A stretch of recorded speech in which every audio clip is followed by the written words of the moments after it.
గురయ్యాడు. తిరువన్నామలైలో దారుణం జరిగింది. అరుణాచలం గిరి ప్రదక్షిణ చేస్తూ ఉండగా తెలుగు వ్యక్తి దారుణ హత్యకు గురయ్యాడు. కేవలం 5,000 రూపాయల కోసం తెలంగాణ వ్యక్తిని హత్య చేశారు. విద్యాసాగర్ అనే వ్యక్తి దగ్గర 5,000 కాజేసి గొంతు కోసి ఇద్దరు తమిళ వ్యక్తులు పరారయ్యారు. తాజా ఘటనతో అరుణాచలంలో తెలుగు వారి భద్రతపై పలు అనుమానాలు వ్యక్తమవుతున్నాయి.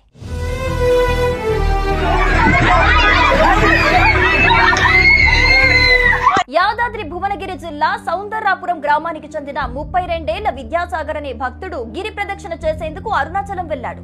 శుక్రవారం తెల్లవారుజామున గిరి ప్రదక్షిణ చేస్తున్నారు. అదే సమయంలో బైక్ పై వచ్చిన ఇద్దరు యువకులు విద్యాసాగర్ ను ఢీకొట్టారు. ఈ ఘటనలో అతడు కింద పడిపోగా స్వల్ప గాయాలయ్యాయి. దీంతో వారితో వాగ్వాదానికి దిగారు. ఈ క్రమంలో ఇద్దరు యువకులు అతన్ని అడ్డుకొని డబ్బులివ్వాలని డిమాండ్ చేశారు.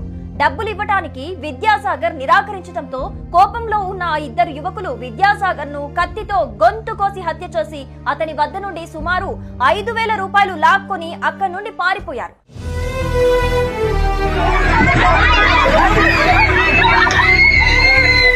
అపస్మారక స్థితిలో పడి ఉన్న విద్యాసాగర్ ను వెంటనే తోటి భక్తులు స్థానిక ప్రభుత్వ ఆసుపత్రికి తరలించగా